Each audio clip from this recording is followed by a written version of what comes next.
אהלן, מה נשמע?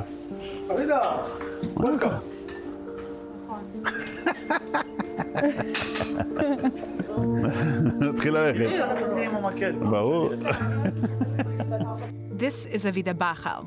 It's hard to catch him without a smile on his face, despite everything he's been through. שחף, עשיתי עוגה בשבילך, חבל לך על הזמן. יש, מכרתי. For the last 5 months, he's been living at Sheba Medical Center in central Israel, in this rehabilitation center. מה קורה? Like many of the patients in this center, Avida is still recovering from severe injuries he sustained on October 7th, when Hamas terrorists infiltrated his home in the southern Israeli community of Kibbutz Be'eri. The fact that he's alive today is truly a miracle, but not everybody in his family was so lucky. אנחנו אוהבים אתכם, אבא וכרמל פצועים, בבקשה תקראו לעזרה כמה שיותר מהר, בבקשה אנחנו אוהבים אתכם הכי בעולם. בואו בבקשה, תעזרו לנו, בבקשה תתקשרו למי שצריך, בבקשה נבקש מכם, בבקשה תתקשרו למי שצריך, תחזרו לו 200 פעם, בבקשה שיבואו.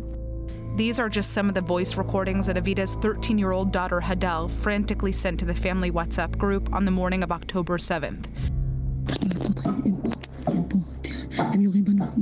How can you listen to this? I can listen. Because you've listened to it so many times now, it's just... Yeah. That's how it goes. How life goes. Yeah. How life goes? Yeah, you know, I can give you my story in 30 minutes, but we spent there 12 hours in the safe room. We were 4 and we survived 2. On that dark Saturday morning, hundreds of Hamas terrorists overran Kibbutz Be'eri as thousands of rockets flew overhead. Avida and his wife and their 2 kids, 13-year-old Hadar and 15-year-old Carmel, attempted to barricade themselves inside their home safe room. But that room was impossible to lock. It had been built to withstand rocket fire from Gaza, not the terrorists who found them there. So we're holding the hand door, me and Carmel, and around 8:30, terrorists tried to open the door. He told me in Arabic, he told me, Iftach al-Bab. And I told him, go away, there's only children here, go. He shot through the door. And from that shot, I didn't hurt, but my son, Carmel, both hand goes. After Carmel was hit by the bullets, the terrorists shot through the door again, blowing off Avida's right leg. But somehow, those same bullets also jammed the lock, and the terrorists couldn't get into the safe room. So they decided to burn down the house in an attempt to smoke the family out, all while continuously trying to launch weapons through the window of the safe room. שורפים אותנו, אנחנו לא מצליחים. שורפים אותנו.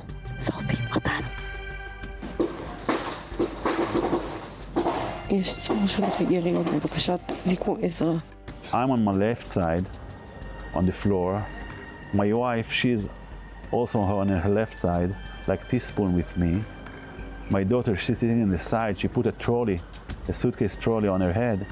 And my son, Carmel, sitting in the side and bleeding. So, and we really tried to put any tourniquet on his arm, but it's very difficult. And I mean, you're injured also, so... Yeah, I'm injured also. So it's like the amount of strength that you have to be able to stop the bleeding is... No, you don't have strength. Yeah. I don't have strength.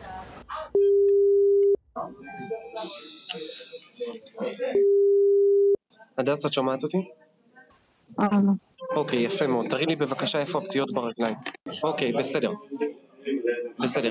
איפה היריות? הן מתחילות מהאגן עצמו או מהרגליים למטה? Hadar finally manages to get emergency services on a video call, but the call drops as Hamas terrorists continue to attack the family. תעזרו לנו, בבקשה, יזרקו עלינו 3 רימונים. בבקשה, תעזרו לנו. אנחנו מתים פה, בבקשה. אני כל הרגל שלי פצוע, כל הרגל שלי יש לי חירורים. אבא כל הרגליים שלו, כרמל גם. אמא, לא, את אמא עומדת למות, אני אומרת לכם. תעזרו לנו, תבקשו כל מישהו שיכול לעזור לנו, בבקשה. You know, the terrorists, they took the grenade and they wrap it with the screws, nails, and whatever. So to make more damage for the people. And I told her, Adar, don't touch your legs and don't take the sharpness out and the screws out, because when you take it out, you also start bleeding. Despite what's happening, Hadar continues to try and get help from whoever she can. בואו, עכשיו. הם יורים בנו, בואו עכשיו. אני אוהבת אתכם, אנחנו אוהבים אתכם, אנחנו כולנו אוהבים אתכם. כרמל, תישאר איתנו, אל תעצום עיניים. אמא, תישארי איתנו, אל תעמדו. תעזור לנו, אנחנו פצועים בכל הגוף, בבקשה. אמא. After several hours, Avida's wife, 48-year-old Dana, passes away from internal bleeding after being shot in the ribs. 15-year-old Carmel is barely hanging on. Around 4:30 afternoon, Carmel knew that he's gonna go out from the safe room, he's gonna stay in the safe room. And he told me, Dad, when you bury me, please do it with my surfboard. He was a surfer.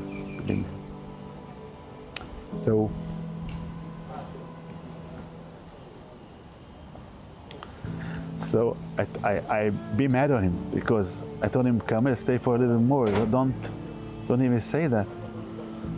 The army is supposed to come really soon, but in a few minutes later, he got his short breath and he died.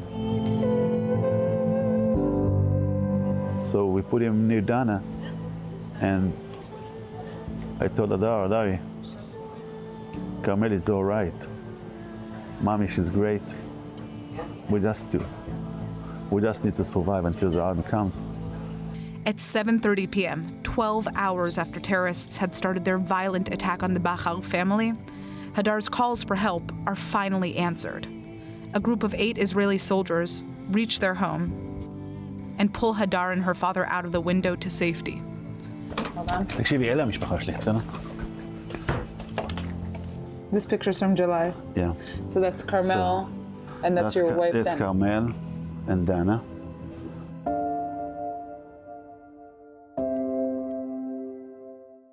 Today, 5 months later, life looks totally different. Hadar has recovered from her injuries, but Avida is still going through rehab. His right leg was amputated because of the severity of his injuries. Yet he still remains positive. You're getting a prosthesis fitted right now so that Right you'll be now. able to walk. Yeah.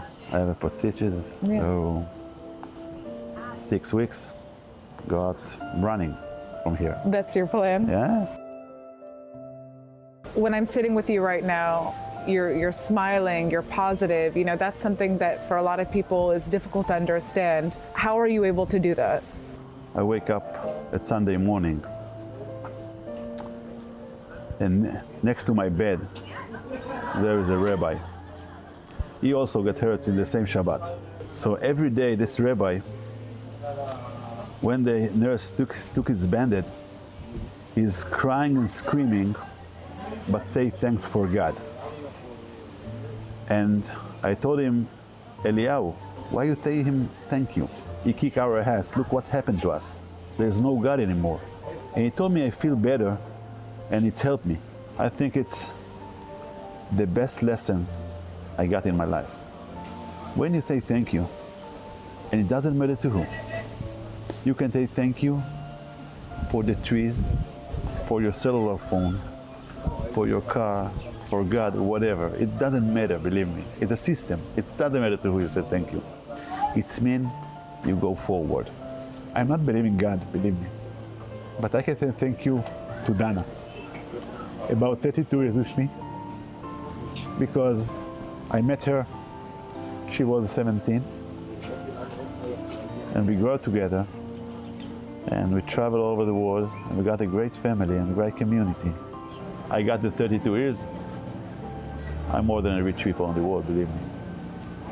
And I can say thank you for my son, Carmel. I got a great son, and I got it for 15 years. So I'm happy from that. And I tell them thank you about this. And we go forward. Yeah, and we're gonna rebuild everything again.